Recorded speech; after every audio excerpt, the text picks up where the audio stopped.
What happens when your most ordinary, unseen act of grace is actually the foundation of a billionaire's last will and testament? For Ryan Hayes, his existence was defined by the clatter of plates and the persistent anxiety of mounting medical bills for his young daughter. His sole refuge was the routine, particularly his morning interaction with Silas Vance, a reserved disabled veteran who came to the Brightside Diner every morning, his hands stiff and trembling. Day after day, Ryan served him breakfast, offering a warm smile and discreet assistance without ever expecting a tip increase. He simply believed every person, especially a lonely veteran, deserved a moment of grace. He had no idea the old man sitting there was a reclusive, extraordinarily wealthy financier, a secret worth hundreds of millions of dollars that was about to shatter his desperate, routine existence. Because on a Tuesday morning, the door didn't open for Silas. Instead, it was filled by the menacing silhouette of a sleek black limousine and two figures in dark suits. And they had come for Ryan. This is a story about a single father who never let poverty corrupt his compassion, and about a lonely veteran who used his final act to reward the only person who saw him as more than a sad, old man. Now, what do you think will happen when the name of the kind single father appears in the last will of a stranger veteran? Let's begin. The Brightside Diner, all chrome and turquoise vinyl, was ironically named. Nothing about Ryan Hayes' life felt bright anymore. The diner, established in 1958, smelled permanently of old coffee, melted butter, and the desperation of minimum wage. Ryan, 34, with the tired eyes of a man who hadn't slept properly in 5 years, moved through the narrow aisles with the mechanical efficiency of someone trained to ignore pain. His pain wasn't physical. It was a number, $15,000. That was the outstanding balance on his daughter Maya's medical treatments. Maya, 7 years old, had a complex respiratory condition. The small subsidized apartment and Ryan's split shifts, 5 a.m. to 2 p.m. at the diner and sometimes a few hours cleaning office buildings at night, were not enough. He was treading water, and the tide was winning. "You look like you wrestled a badger, Hayes," grumbled Gus, the owner, a man whose mustache resembled steel wool. Ryan managed a practiced smile. "Just an early morning, Gus." His true passion, the reason he had moved from upstate to the city, was carpentry. He had a natural eye for grain and curve, a skill that now gathered dust in a tackle box under his bed. Carpentry required focus, time, and, critically, a safe, quiet space. His life offered none of the above. The shame of his failure was a hot coal he carried in his gut every day. He was failing his daughter by not providing the stability she needed, and he was failing himself by burying his talent for $2.13 an hour plus tips. The $15,000 was a ticking clock. The hospital had become less patient, the letters more stern. He was staring at the razor's edge, either find a miracle or watch his daughter lose access to necessary care. Every dollar was counted, every shift a negotiation with exhaustion. Ryan had served Silas Vance for nearly 2 years. Silas was as much a fixture as the broken jukebox in the corner.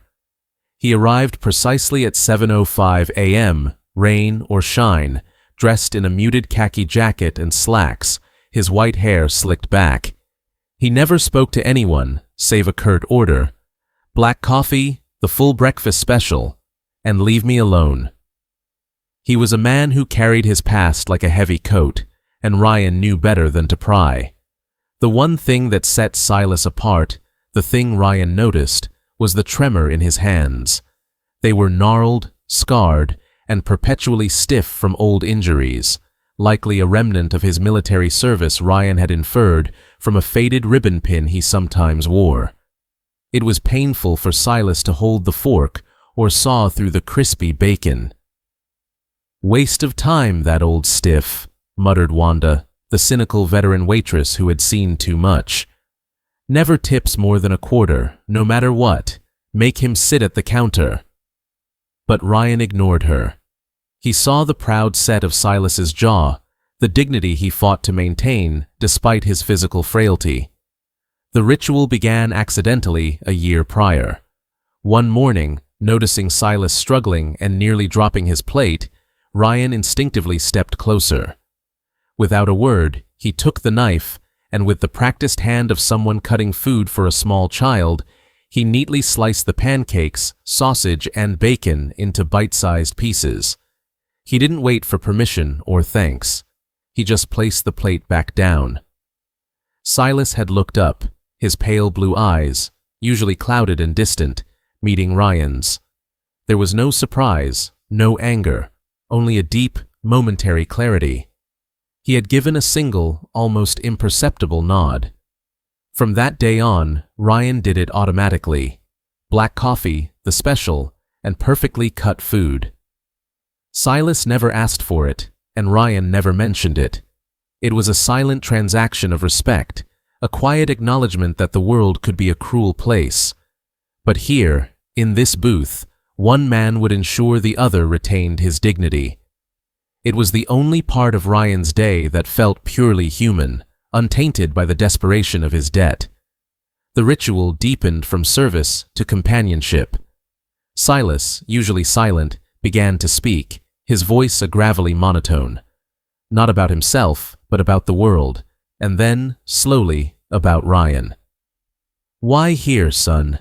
Silas asked one dreary morning, sipping his coffee. "You have the hands of a craftsman, not a busboy." Ryan sighed, wiping the already clean countertop. "My daughter Maya. She needs a stable schedule. I need the mornings free for appointments, the evenings for childcare. This place, it's a cage, but it's a predictable cage." He told Silas about the $15,000 debt. He spoke about Maya's frequent hospital visits, the terror of receiving a new bill, and the quiet fear that he wouldn't make it. He spoke of his carpentry dream, now merely a dusty memory. Silas listened, his eyes fixed on some point beyond the plate. He never offered advice or money. He simply absorbed the story, occasionally asking precise, probing questions. What exactly is the interest rate? Have you researched state aid? How often does she need the nebulizer? The conversation on a Thursday morning became pivotal. Ryan was particularly exhausted, having pulled a double shift cleaning offices. He confessed to Silas, "I almost lost it yesterday. The hospital called. They said if I don't make a substantial payment by the end of the month, they might adjust her care schedule. I swear, sometimes I feel like I'm fighting the whole world just for her to breathe easily." Silas finished his coffee, his silence stretching until it felt like a verdict. When he finally spoke, his voice was softer than usual, carrying the weight of a painful memory. "A man who fights for his child, who puts himself in the cage for her survival. That is the highest form of duty, Ryan. You are a true soldier." Those 4 words, "You are a true soldier," echoed in the vast, noisy diner. It was the first time anyone had validated his struggle, not as poor planning or bad luck, but as a sacrifice of nobility. Ryan had to step away to refill his coffee pot, wiping a sudden sting from his eyes. He didn't know it, but that conversation, that vulnerability, had been the final test Silas had needed to pass judgment on Ryan's heart. Monday morning started like any other. 5:01 a.m., the diner's hiss and sizzle. Ryan was in his rhythm. He laid out Silas's specific settings, a linen napkin instead of paper, always the corner booth farthest from the kitchen's clamor. 7 a.m. Ryan brewed the strongest black coffee, checking the special, an asparagus and ham scramble. He instinctively prepared a plate, neatly slicing the scramble and cutting the bacon strip into small, neat squares. He set the plate down at the corner booth and waited. 7:05 a.m.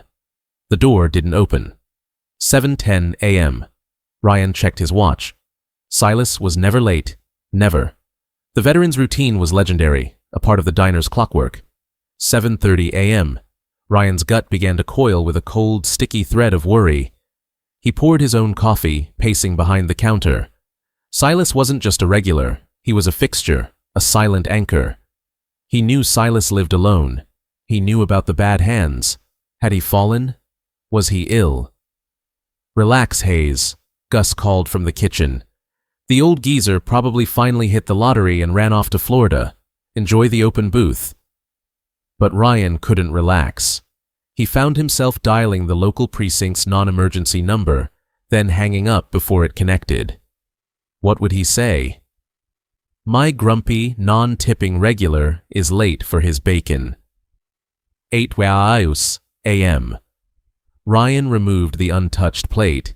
He realized, with a sudden, sharp pang of loneliness, that Silas was gone. The sense of loss was immediate and profound, entirely disproportionate to their brief, silent interactions. He hadn't just lost a customer, he'd lost his one witness, the only person who saw his struggle and called him a soldier. Just before 9 a.m., the bell above the door chimed, but the silence that followed was different. It was heavy, weighted with consequence. Outside, a monstrous, sleek black limousine had pulled up to the curb, its tinted windows mirroring the faded turquoise of the diner. Two figures stepped out. The first was a tall, stern man in a custom-tailored suit, a lawyer, undoubtedly, his face a perfectly sculpted mask of professional indifference. The second was a woman in her late 20s, stunningly dressed, but with a look of barely contained outrage and shock plastered across her features, Viviana Vance. The lawyer and the woman swept into the diner, and the entire room froze. The clatter stopped. The sizzling ceased. Every eye tracked the expensive Italian shoes clicking across the linoleum floor, a sound that felt entirely out of place here. The lawyer scanned the room, his cold gaze moving past Gus, past Wanda, until it settled, like a predator on prey, on Ryan, who stood frozen by the coffee machine. The man stopped a few feet away, his expression unreadable. "Are you Ryan Hayes?" His voice was a low, resonant baritone, carrying the authority of a man accustomed to being instantly obeyed. Ryan nodded, his throat dry. His heart hammered against his ribs. The old terror, debt collectors, legal threats, immediately flooded his mind. What did I do? Is Maya okay? "I am Gregory Sloan, partner at Sloan & Finch Associates, and this is Ms. Viviana Vance, Mr. Silas Vance's niece." Silas Vance. The name hung in the air. "Mr. Vance passed away peacefully in his sleep early Sunday morning," Sloan announced flatly. The news hit Ryan like a physical blow, a sudden, fierce wave of grief. He stumbled back against the stainless steel counter. Silas, the old soldier who had given him the only validation he'd received in years, was gone. The promise of teaching him proper joinery, a joking remark Silas had made last week, vanished. Viviana Vance, meanwhile, stared at Ryan, her lip curled in open, hostile contempt. "A waiter? Uncle Silas sent a limo for a waiter?"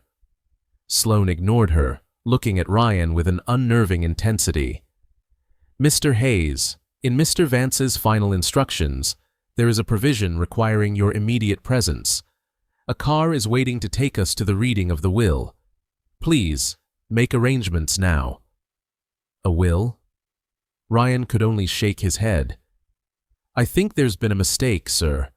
I cut his bacon." "There is no mistake," Sloan said, his voice dropping slightly. "You are the man who treated him with dignity when others saw only an inconvenience. You are the man who never forgot to slice his food into manageable pieces, without ever being asked." Ryan untied his apron, his hands trembling far worse than Silas's ever had. Wanda gaped, and Gus just quietly said, "Go, Ryan. Just go." Surrounded by the heavy silence of the shocked onlookers, Ryan was escorted out of the Brightside Diner and into a world that had suddenly cleaved in two. The journey across the city was a blur of silence and leather-scented luxury. Ryan stared out the tinted window. The world outside, the city bus, the hurried pedestrians, the flashing ambulance lights, all seemed muted, separated from him by an invisible shield. Gregory Sloane sat opposite, impassive. Viviana Vance, however, was a vibrating wire of anger. "This is an insult," she hissed, not to Sloane, but to the opulent car interior. "After everything I had to endure for that old man, the calls, the nursing home inquiries, the endless paperwork, he calls a common service worker to the reading? He's making a final statement, a cruel joke." Ryan said nothing. He felt small, a stray cat in a velvet box. His only thought was the loss of Silas, and the fear that this was some complex, cruel way for him to be served with papers related to his debt.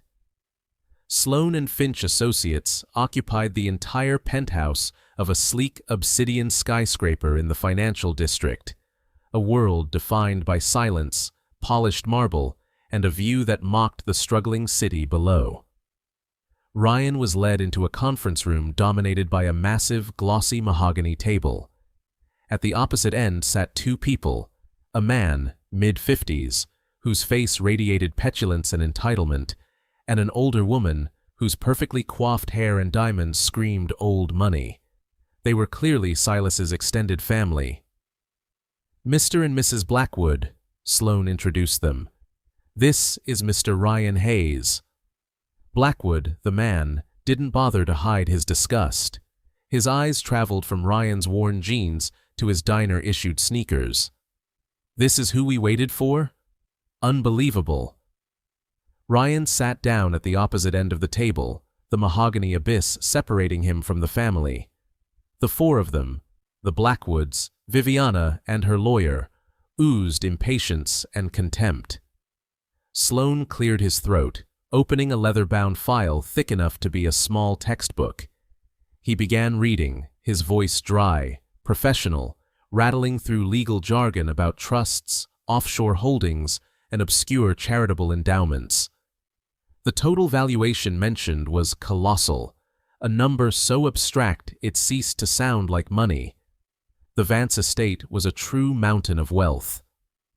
Sloane paused, looking directly at the hostile family. "To my niece, Viviana Vance, and her mother, a trust valued at $10 million, as previously specified in a decade-old agreement." Viviana frowned. "$10 million? That's all," she scoffed. "Out of $400 million? I was promised a controlling share."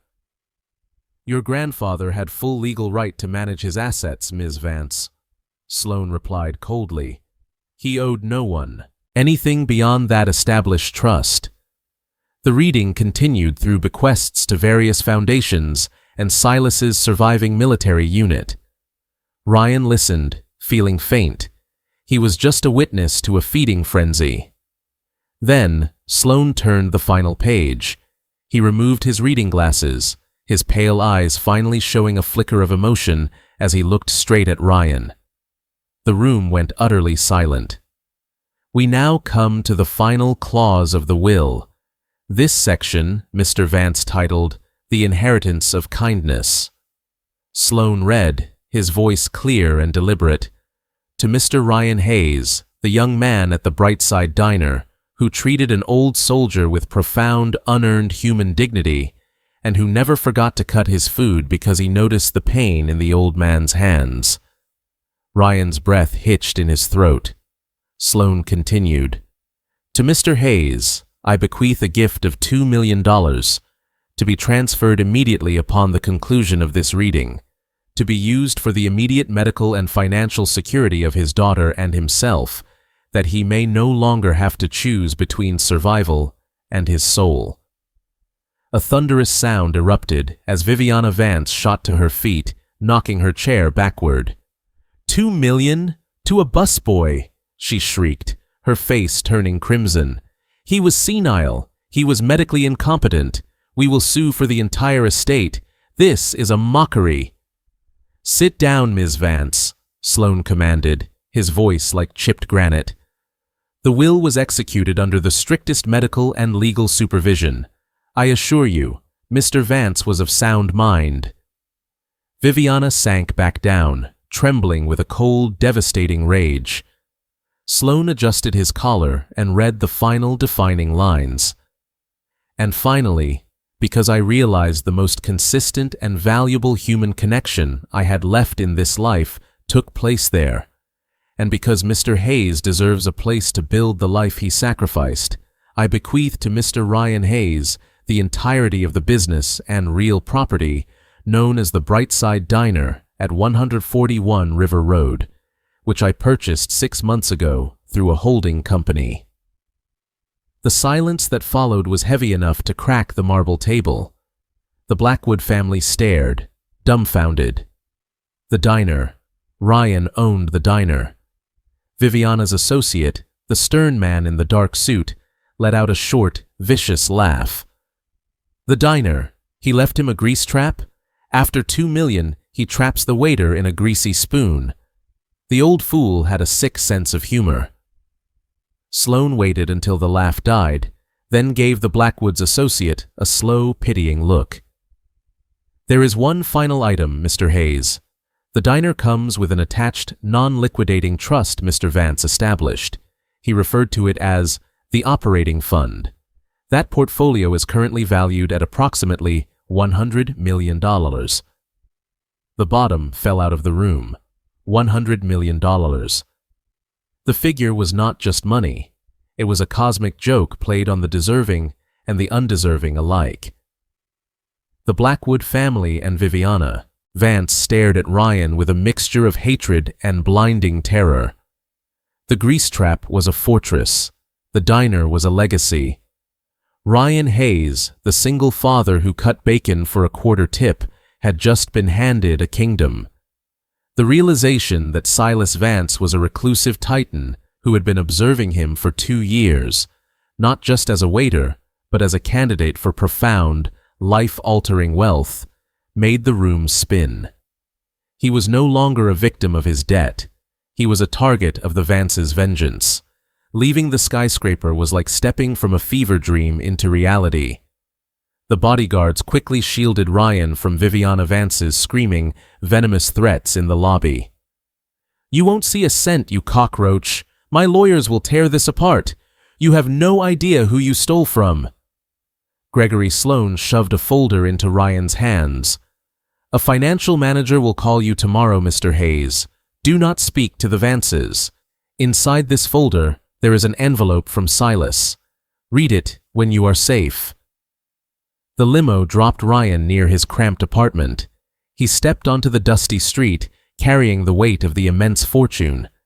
He looked back at the retreating black car, feeling the dizzying contrast between the silk-lined interior and his own worn doorstep. He climbed the creaking stairs and entered his apartment. The air was stale, the silence oppressive. He sank onto the old, patched sofa. The first thing he did was grab his cell phone. He called the hospital's finance office. His voice, usually guarded and weary, was steady. He gave the account number for Maya's outstanding balance. He didn't just pay the $15,000, he paid the full amount, plus a security deposit for the next 5 years of care. He requested the best private nurse and state-of-the-art equipment for Maya's room. When the finance manager, whose voice had always been cold and dismissive, stammered thanks, the dam broke. Ryan put the phone down and sank to the floor, weeping. Not from sadness, but from the brutal, crushing release of the immense weight he had carried for years. Maya was safe. That was all that mattered. Later, calmed, he opened Silas's letter. It was written on thick, cream-colored paper in a slow, precise hand. "Ryan, I was an old man, alone, waiting to die. I'd lost my daughter and my health. For 2 years, I tested the human spirit at the Brightside Diner. Everyone failed, demanding, expecting, complaining. Everyone except you. You never asked. You simply saw a need and met it with grace. That is the definition of wealth. You are not a victim of circumstance. You are a craftsman, a father, and a true soldier. Use this legacy to be the man you are meant to be. Use the diner to build your dream, and use the rest to protect the only thing that truly matters, your daughter. They will fight you. They will be vicious. But they cannot win. Because this inheritance was earned not with money, but with kindness. Farewell, and may you finally breathe freely. Silas Vance. Ryan folded the letter, his chest aching with a mix of gratitude and the fierce, protective instinct of a man given a second chance. He looked around the small apartment, at the dusty tackle box holding his carpentry tools. He knew he could sell the diner, take the $100 million, and walk away. But Silas had given him the means to resurrect his pride. The next morning, Ryan didn't go to the hospital. He didn't go to the bank. He drove to the Brightside Diner. The morning rush was in full swing. He parked his battered pickup truck across the street, watching Gus sizzle bacon and Wanda scowl. He could see the corner booth, Silas's booth, empty but full of meaning. Taking a deep breath, Ryan Hayes, the new owner, heir to an empire of decency, pushed open the turquoise door. His battle for the diner, and for his soul, had just begun.